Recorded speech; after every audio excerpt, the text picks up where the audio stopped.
Hi guys, welcome back in another video. I am Ashutosh and आज मैं आप लोगों को बताने वाला हूँ गाड़ी का इंश्योरेंस कब क्लेम करना चाहिए, क्लेम कब लेना चाहिए। बेसिकली सब लोग सोच रहे होंगे कि इसका सीधा सा आंसर ये है कि जब भी गाड़ी में कोई स्क्रैच या फिर कोई प्रॉब्लम है हम लोग को तुरंत जाके इस कंपनी में इसका इंश्योरेंस क्लेम कर लेना चाहिए। लेकिन इतना सीधा इसका जवाब है नहीं, और ऐसा क्यों वो मैं वीडियो में आगे आप लोगों को बताने वाला हूँ। मेक श्योर इस वीडियो का एंड तक देखिएगा। चलिए शुरू करते हैं फटाफट से। सबसे पहले तो आप ये जान लीजिए कि जब आप क्लेम लेने के लिए जाएंगे तो आपका एकदम जीरो पैसों में होने वाला नहीं है। भले ही आपका पहला क्लेम हो गाड़ी का, ₹0 में इसलिए नहीं होगा क्योंकि आप जब क्लेम करने के लिए जाते हैं तो आपको वहाँ पे एक फ़ाइल चार्ज देना पड़ता है, जो कि आपका 1000 से 1500 रुपये के बीच में हो सकता है। तो ये इतना पैसा तो आपका लगेगा ही लगेगा, ठीक है। उसके बाद अगर आपकी कंपनी है वो कुछ चीज़ें बता देती है, जैसे बोलते हैं कि एक ही साइड का क्लेम लेंगे तो उसके लिए आपका अगर दूसरी साइड का जितना खर्चा होगा आपको 50% या 70% देना पड़ सकता है, या फिर आपका इंजन हो गया, इंटीरियर हो गया। तो अलग अलग तरीके के इंश्योरेंस होते हैं, तो वो सारी की सारी चीज़ें मैं आप लोगों को बता देता हूँ। सबसे पहले तो इंश्योरेंस कितने तरीके के होते हैं वो मैं आप लोगों को बता देता हूँ।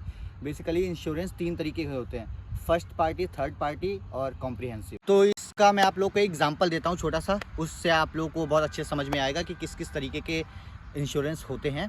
सबसे पहले तो जैसे कि मान लीजिए आप एक गाड़ी है, आप जा रहे हैं अपनी गाड़ी से और एक गाड़ी सामने से आ रही है और आप दोनों की टक्कर हो जाती है, जिसमें दोनों की गाड़ियां डैमेज हो जाती हैं और आप जाते हो कंपनी क्लेम लेने के लिए। और कंपनी में आपको बोला जाता है कि आपने जिसको ठोका है या फिर जिसका जो सामने वाली पार्टी थी उसको बुला लीजिए, मैं उसको क्लेम दे दूंगा, आपको क्लेम नहीं दूंगा। तो आप ये सोचेंगे कि इंश्योरेंस का पैसा मैं भरूं और क्लेम उसको मिल रहा है, ऐसा क्यों? तब वो आप लोगों को बताएगा कि आपका जो इंश्योरेंस है वो थर्ड पार्टी इंश्योरेंस है, जिसमें क्या होता है कि आपका अगर एक्सीडेंट होता है और आपका एक्सीडेंट जिस चीज़ की वजह से होता है, मतलब जिस इंसान जो सामने वाली गाड़ी होती है जिससे आपकी गाड़ी टकराती है, उसका जो खर्चा होगा वो आप झेलेंगे, ठीक है। तो वो थर्ड पार्टी इंश्योरेंस में आता है। उसी तरीके से फर्स्ट पार्टी इंश्योरेंस में सिर्फ़ और सिर्फ आपकी गाड़ी बनती है, आपका खर्चा वो पूरा कंपनी झेलेगी। और उसी तरीके से एक होता है तीसरा कॉम्प्रिहेंसिव, जिसमें दोनों की गाड़ियों का खर्चा कंपनी झेलती है। दोनों की गाड़ियों का खर्चा जितना आएगा वो कंपनी ही देगी और आप क्लेम कर सकते हैं दोनों की गाड़ियाँ लाके। मतलब आप अपनी गाड़ी ले जाके और जिसके साथ आपका एक्सीडेंट हुआ है आप उसकी भी गाड़ी ले जाके क्लेम करवा सकते हैं एकदम ₹0 में।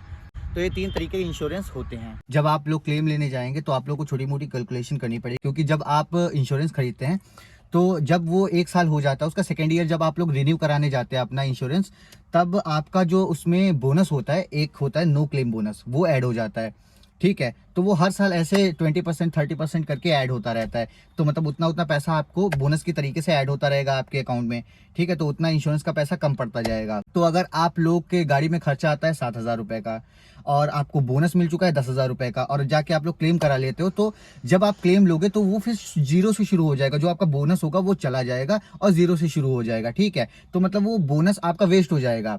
इसीलिए बोनस का यूज अगर आपको करना है अच्छे से, तो जो छोटे मोटे खर्चे वो आप लोग खुद उठाइए अपनी गाड़ी के, और क्लेम तब आप लीजिए जब आपकी गाड़ी में ओवरऑल 40-50 हज़ार रुपए का अप्रॉक्स खर्चा आने वाला है। तब आप लोग जाके बोनस उसका क्लेम ले सकते हैं, जिससे आपका जो बोनस होगा वो यूज कर पाएंगे और बोनस का पैसा बचा रहेगा, इंश्योरेंस में से कटता रहेगा। उसका 20% 30% जितना आगे करते रहोगे आप, बढ़ाते रहोगे। वो जब आप लोग जो आपका जैसे नो क्लेम बोनस होता है, आप लोगों ने 2-3-4 साल तक की नहीं आप लोगों ने कभी क्लेम लिया है आपकी गाड़ी में, तो क्या होता है जो आपका बोनस होता है वो ऐड होता रहेगा आपके इंश्योरेंस में, और जाके वो एक ज़्यादा अमाउंट में बढ़ जाएगा, 50% 60% तक की बढ़ चुका होगा बोनस आपके अकाउंट में। तब क्या होता है कि जब आप कोई नई गाड़ी लेते हो और आप लोग उसका इंश्योरेंस कराते हो, तो वो जो बोनस होता है वो आपको नए वाली गाड़ी के इंश्योरेंस में भी मिल जाएगा। तो इसलिए होता है कि आप लोग कम से कम इंश्योरेंस लेने की कोशिश करिए। अगर आपका मेजर खर्चा नहीं होने वाला है तो इंश्योरेंस कम लीजिए, ताकि आपका जो बोनस होता है वो आप लोग यूज़ कर सकें। और अगर आप नई गाड़ी लेते हो तो आपको इंश्योरेंस जो है वही सेम इंश्योरेंस दूसरी गाड़ी में यूज़ कर सकते हो, जिससे जो आपका बोनस इसने आप लोगों ने अभी तक की क्लेम ना लेकर जो आपने इसमें बोनस गेन किया है वो आप लोग नई गाड़ी में भी यूज़ कर सकते हो, ठीक है। अगर उसमें मान लो एक ही साल में कोई छोटी मोटी छोड़ के मतलब कोई बड़ी मेजर इशू आ जाता है तो आप लोग क्लेम ले सकते हो, उसमें आप लोगों को जो बोनस होगा वो यूज़ कर सकते हो पुरानी गाड़ी का। तो ये एक बहुत ही अच्छी चीज़ है जो कि सारी इंश्योरेंस कंपनियां देती हैं, ठीक है। तो ये आप लोग जब भी गाड़ी खरीदे या फिर इंश्योरेंस कराइए तो ये आप लोग अपने मैनेजर से सबसे पहले बात कर लीजिए इसके बारे में। कई सारे लोग ऐसे होते हैं जो साल में 3 से 4 बार क्लेम लेते रहते हैं अपनी गाड़ी का, छोटे छोटे स्क्रैच आ जाते हैं उसमें वो लोग क्लेम लेते रहते हैं। क्या सोचते ये कि जब मैं इंश्योरेंस का पैसा भर ही रहा हूँ तो फिर मैं क्लेम ले लेके अपनी गाड़ी को हमेशा नया रखूँ, अगर छोटी सा स्क्रैच भी आ जाता है तो वो जाके क्लेम ले लेते हैं। तो अगर आप लोग ज़्यादा क्लेम लेंगे अपनी गाड़ी का और ये बात अगर इंश्योरेंस वाली कंपनी को पता चल जाती है तो वो लोग नेक्स्ट टाइम से आप लोगों को किसी भी गाड़ी में इंश्योरेंस देने में कतराएंगे और क्लेम देने में भी आप लोगों को काफ़ी ज़्यादा समय लग सकता है क्लेम लेने में। जैसे कि आप जब गाड़ी का क्लेम लेंगे और जाके दे आएंगे तो आप लोगों को काफ़ी ज़्यादा टाइम लग सकता है, मतलब 2 3 4 महीने तक वो लोग अटका देंगे, क्योंकि उन लोगों को पता चल जाएगा कि आप लोग खिलवाड़ कर रहे हैं सिर्फ क्लेम लेने के नाम पे। छोटी सी चीज़ बात की वजह से आप लोग चले जाते हैं क्लेम लेने के लिए और आप लोग इस तरीके से कंपनी का टाइम वेस्ट कर रहे हैं। इस वजह से आप लोग की गाड़ी में वो लोग प्रॉब्लम सही नहीं कर सकते हैं। इन सब चीज़ों से अवेयर रहें। अगर इस वीडियो में आप लोगों को थोड़ी सी भी हेल्प मिली होगी तो make sure like button press कर देना और चैनल को सब्सक्राइब कर लेना। मिलते हैं नेक्स्ट वीडियो में, तब तक के लिए बाय बाय।